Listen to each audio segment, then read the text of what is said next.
ಹೌದು. ನಾರಾಯಣಗೌಡ ಕೂಸಿಗೆ ಕೊಲೆ ಮಾಡಬೇಕಂತ ಇಸ ಕೊಟ್ಟ ತಗೊಟ್ಟಾನೆ ಬುತ್ತಿ ಒಳಗ. ಹೌದು. ಹೊಟ್ಟೆಗಿರುವಂತ 7 ತಿಂಗಳ ಕೂಸ ಬೀರಪ್ಪಗ ಹಂತದ ಹೌದು. ಏನು ಮಾಡಿತನ್ನುವಂತ ಮಾತು ಕೇಳಿ ನೀವೆಲ್ಲರೂ ಕೇಳಿ ಪುಣ್ಯಾತ್ಮ ಮಾಡಿ. ಹೌದು. ಬಹಳ ಆನಂದದ ಮಾತ ಹೆಂಗ ಸರ. ಅದು ಈ ಜನ್ಮದ ಇವತ್ತು ಅಲ್ಲ ಅಲ್ಲ, ಹಿಂದ ಕಥೆ ಅದಕ್ಕ. ಹೌದು. ಏನದ? ಏನು? ಭಕ್ತ ಪ್ರಹ್ಲಾದನ ತಂದೆ ಹಿರಣ್ಯ ಕಶ್ಯಪ. ಭಕ್ತ ಪ್ರಹ್ಲಾದನ ಕಾಣಬಾರದ ಕಾಡ್ತಿದ್ದ, ಕೊಡಬಾರದ ಕಷ್ಟ ಕೊಡ್ತಿದ್ದ. ಹೌದು. ಅವಾಗ ಕಂಬದೊಳಗಿಂದ ನರಸಿಂಹ ವಿಷ್ಣು ಭಗವಂತ ನರಸಿಂಹ ರೂಪ ಧಾರಣ ಮಾಡ್ಕೊಂಡು ಬಂದು ಹೌದು ಹೊಸ್ತಿಲ ಮ್ಯಾಗ ಮನೆಗೆ ಹಿರಣ್ಯ ಕಶ್ಯಪನ ಹೊಟ್ಟೆ ಹರಿದು ಹೌದು ಹೊಟ್ಟೆನ ಕಲ್ಲು ಕೊಳ್ಳಾಗ ಹಾಕೊಂಡು ಕುಣದೇಡ ಪುಣ್ಯಾತ್ಮ ಮಾಡಿ. ಹೌದು. ಇಟ್ಟು ಕುಣದೇಡಿದ ಮ್ಯಾಲ ನರಸಿಂಹನ ಸಿಟ್ಟು ಕಮ್ಮಗಾಲಾಯ್ತು. ಹೌದು. ದೇವನ ದೇವತೆಗಳಿಗೆ ಕಾಡ್ಲಕತ್ತ, ದೇವನ ದೇವತೆಗಳಿಗೆ ತೊಂದರೆ ಕೊಡ್ಲಕತ್ತ. ಯಾರು? ಯಾರು? ನರಸಿಂಹ.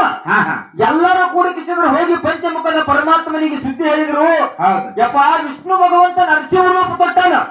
ದೇವನ ದೇವತೆಗಳಿಗೆ ಕಾಡ್ಲಕತ್ತಾನ, ಸಂಕಟ ಕೊಡ್ಲಾರ್ದು ಸಂಕಟ ಕೊಡ್ಲಾಕತ್ತಾನ. ಹ್ಯಾಂಗ ಮಾಡೋದಪ್ಪ ಅಂತ ಕೇಳಿದಾಗ ಪುಣ್ಯಾತ್ಮರೇ, ಪಂಚಮುಖದ ಪರಮಾತ್ಮ ತನ್ನ ಜಡಿ ಒಳಗೆ ಜಡಿದಿಂದ ಹುಟ್ಟಿ ಬಂದಿರತಕ್ಕಂತ ವೀರಭದ್ರ ದೇವ್ರನ್ನ ಕರೆದು ಆಜ್ಞೆ ಮಾಡ್ತಾನೆ ವೀರಭದ್ರಗ.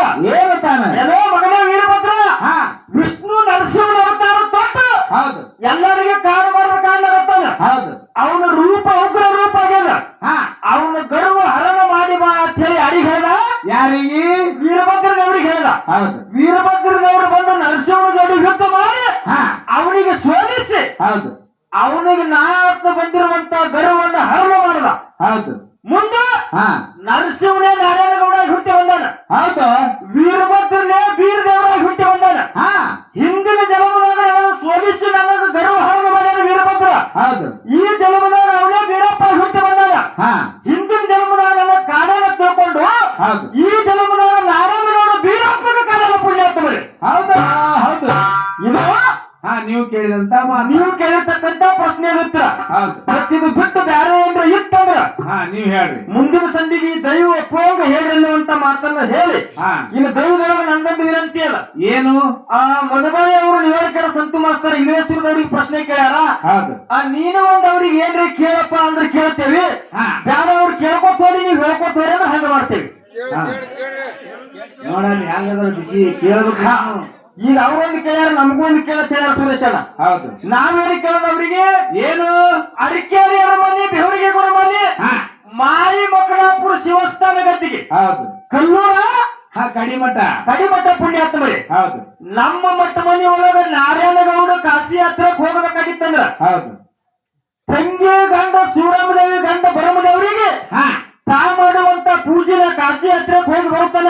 ನೀ ಮಾಡ್ಕೋತ ಇರುವ ಕಿಸಿದ್ರೆ ತಂಗಿ ಗಂಟೆಗೆ ಹಚ್ಚಿ ಕಾಶಿ ಯಾತ್ರಕ್ಕೆ ಹೋಗಿ ಕಾಶಿ ಯಾತ್ರೆ ಮುಗಿಸ್ಕೊಂಡು ಹಳ್ಳಿ ಬಂದು ನಾರಾಯಣಗೌಡಗ ನಿಂದೆನ ಮಾತಾಡಿ ಪೂಜೆ ಬಿಡಿಸದ ಬರಮದೇವರಿಗೆ. ಇಲ್ಲಿ ನಿಮಗೇನು ಕೇಳೋದಂದ್ರ ಏನು? ಹಂಗೆ ಒಬ್ಬ ಪಾವನ ಪುರುಷ, ಮಹಿಮಾ ಪುರುಷ, ಸಿದ್ಧಿ ಪುರುಷ ಕಾಶಿ ಯಾತ್ರಕ್ಕೆ ಹೋಗಿ ಬರುವಂತ ಪ್ರಸಂಗದೊಳಗ ತಾ ಮಾಡುವಂತ ಗೌಡಿಗೆ ಆ ಊರಾಗಿರುವಂತ ಒಬ್ಬನಿಗೆ ಹೆಚ್ಚು ಹೋಗ್ಯಾನ. ನಾ ಕಾಶಿ ಯಾತ್ರಕ್ಕೆ ಹೋಗಿ ಬರುತ್ತಾನ, ನೀನೇ ಗೌಡಿಕೆ ಮಾಡು. ನಾ ಮಾಡುವಂತ ಗೌಡಿಕೆ ನೀ ಮಾಡು.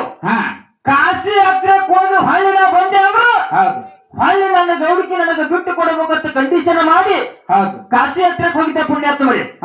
ಕಾಶಿ ಯಾತ್ರಕ್ಕೆ ಹೋಗಿ ಕಾಶಿ ದರ್ಶನ ಮಾಡ್ಕೊಂಡು ಹೊಳ್ಳಿ ಬಂದು ಮಾತಿನ ಪ್ರಕಾರ ನನ್ನ ಗೌಡಿಕೆ ನನಗ ಬಿಡು ಅಂದಾಗ ಅವ ಗೌಡಿಕೆ ಬಿಟ್ಟು ಕೊಡ್ಲಿಲ್ಲ. ನೀ ಯಾರು ನನಗೆ ಗೊತ್ತಿಲ್ಲ ಅಂತ ಹೇಳ್ದ.